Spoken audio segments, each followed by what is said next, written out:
Hello साथियों, नमस्कार। क्या हाल चाल? बढ़िया सब। तो दोस्तों, आई होप आप लोगों ने अच्छी तरीके से तैयारी कर ली होगी और बचे हुए टाइम में आपको बेहतर से बेहतर तैयारी करना है। ठीक है, तो इस वीडियो में हम क्लास 12 फिजिक्स के 5 सबसे ज़्यादा महत्वपूर्ण डेरिवेशन, जिसको हम प्रूफ बोलते हैं, उनको हम करवाने वाले हैं। ठीक है, तो चलिए इस वीडियो को स्टार्ट करते हैं।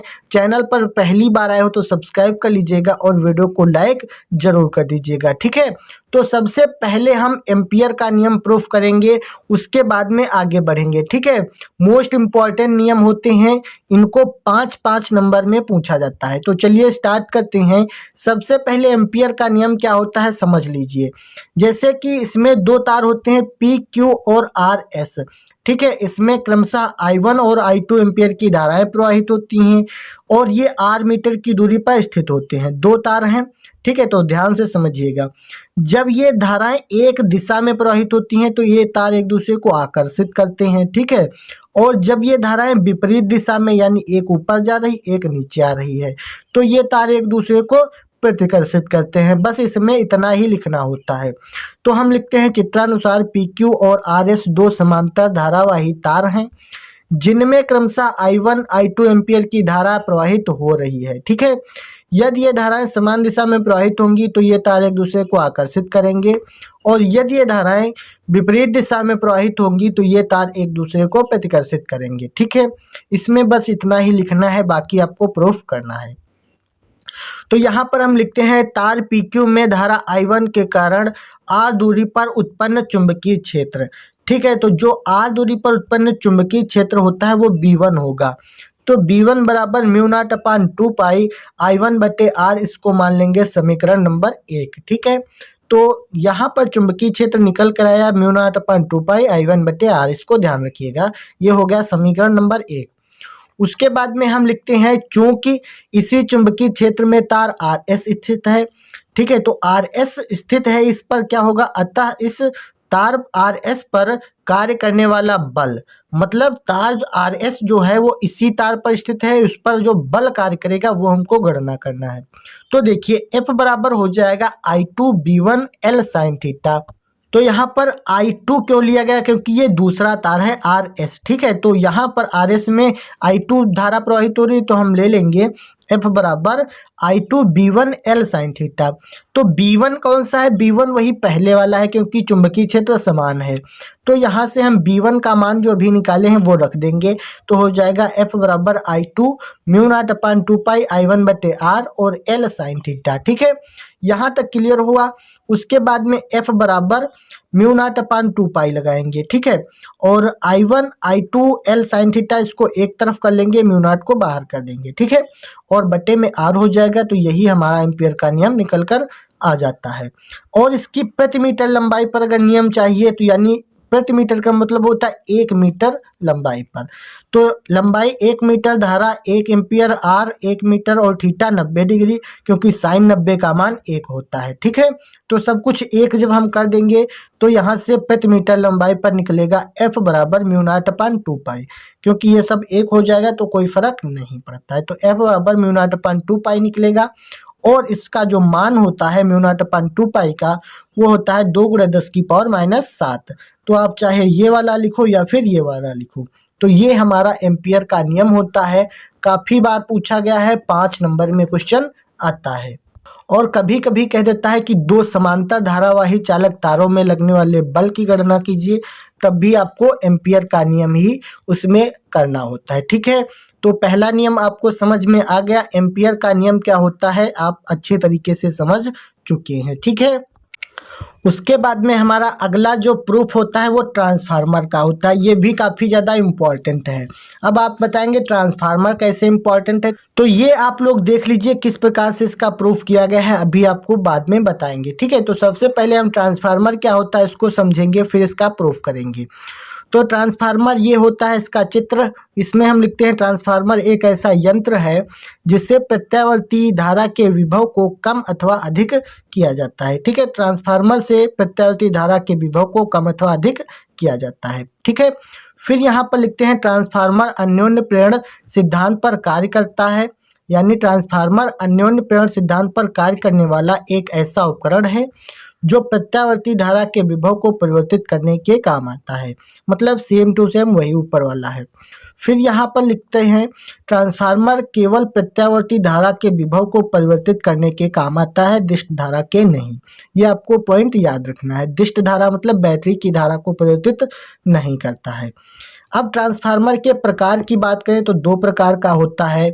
सबसे पहला होता है ट्रांसफार्मर कार्य के आधार पर दो प्रकार के होते हैं। पहला है ऊंचाई ट्रांसफार्मर और दूसरा है अपचाई। ऊंचाई क्या होता है देखिए, इसके द्वारा यानी ऊंचाई में हम लिखेंगे इनके द्वारा कम विभव वाली प्रत्यावर्ती धारा को अधिक विभव वाली धारा में बदला जाता है। और अपचाई में क्या होता है, इनके द्वारा अधिक विभव वाली प्रत्यावर्ती धारा को कम विभव वाली धारा में बदला जाता है। ठीक है, तो यहाँ पर देखिए NS बड़ा होता है NP से, मतलब यहाँ पर द्वितीय कुंडली में फेरों की संख्या जो ज्यादा है NP से, मतलब प्राथमिक कुंडली से। ठीक है, उसी प्रकार अपचाई में होता है NP बड़ा होता है NS से।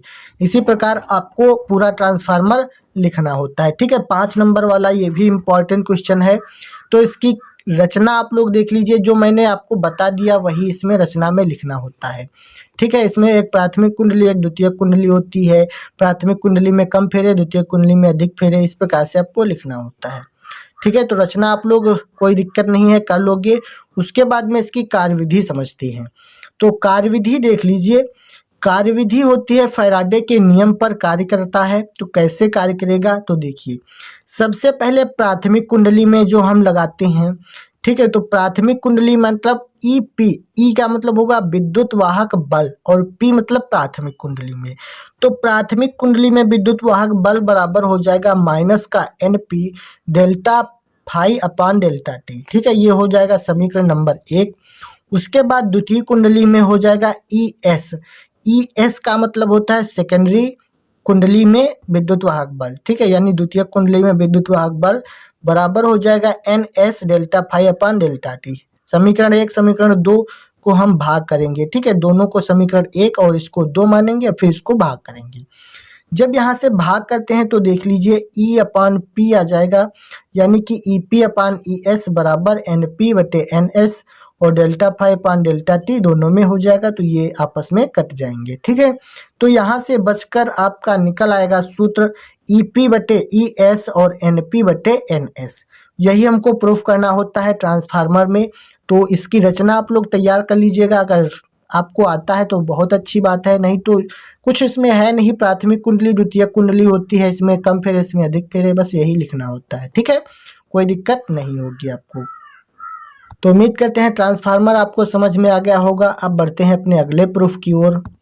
उसके बाद में हमारा अगला प्रूफ है LCR परिपथ। ठीक है, ये भी काफ़ी ज़्यादा इम्पॉर्टेंट है, ये 5 नंबर में पूछा जाता है। ठीक है, तो LCR परिपथ कैसे बनाते हैं, चित्र देख लीजिए। यहाँ पर एक जो है धारा स्रोत जुड़ा होता है E बराबर E0 साइन ओमेगा T। ठीक है, उसके बाद में यहाँ पर एक कुंडली जुड़ी होती है, एक संधारित्र जुड़ा होता है और एक प्रतिरोध जुड़ा होता है। ठीक है, तो LCR, L मतलब संधा यानी कि कुंडली, C मतलब संधारित्र और R मतलब प्रतिरोध, तो तीनों को जोड़कर एक LCR परिपथ बनाया जाता है। इसमें विद्युत वाहक बल E बराबर E0 साइन ओमेगा T होता है। ठीक है, ये इसका ग्राफ है, आप लोग बना लीजिएगा।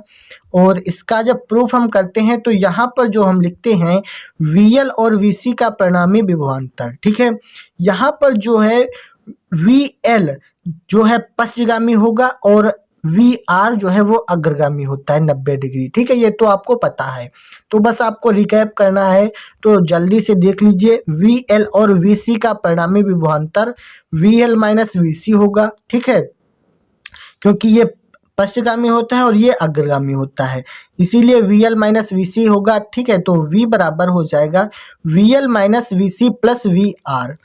तो यहाँ पर VL की जगह पे हमको क्या लिखना है, अंडर रूट लगाना है। ठीक है, तो V बराबर अंडर रूट हो जाएगा VL माइनस VC का स्क्वायर करेंगे और प्लस V स्क्वायर R करेंगे। अब देखिए स्क्वायर से अंडर रूट कट जाएगा ना, स्क्वायर से अंडर रूट तो कोई फर्क नहीं पड़ता है, इसीलिए हम इसमें अंडर रूट लगा देते हैं। ठीक है, तो अब देखिए यहाँ से जब वी एल की जगह पे हम लिखते हैं आई एक्सएल, क्योंकि ये हमने आपको पहले भी पढ़ा चुके हैं कैसे आता है, ठीक है। इतना आज टाइम नहीं है कि आपको विस्तार में बताएं, आप लोग ध्यान में रखिएगा किस प्रकार से क्या लिखते हैं, बस आपको प्रूफ करना है, ठीक है। तो यहाँ से v बराबर आई एक्सएल और इसकी वी सी की जगह पे आई एक्स सी, ठीक है। तो वी सी की जगह पे आई एक्स सी हो जाएगा, इसका स्क्वायर करेंगे और वी आर की जगह पे आई आर हो जाएगा। क्लियर हुआ। उसके बाद में दोनों में स्क्वायर है तो स्क्वायर रहेगा।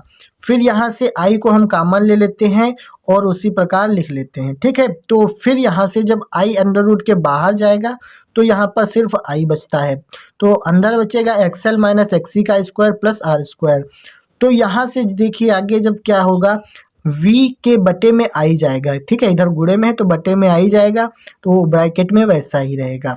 फिर यहाँ से क्या हो जाएगा, v बटे आई जो होता है ये होता है z, z का मतलब होता है प्रतिबाधा, ठीक है। तो z हो जाएगी प्रतिबाधा और ब्रैकेट में आपका वही रहेगा एक्सएल माइनस एक्सी का स्क्वायर प्लस आर स्क्वायर। तो ये हो गई प्रतिबाधा और z बराबर आप लिख सकते हैं omega L minus omega C का स्क्वायर प्लस आर का स्क्वायर। यहाँ पर एक्सएल की जगह पे ओमेगा एल लिखते हैं और एक्सी की जगह पे ओमेगा सी भी लिख सकते हैं, ठीक है।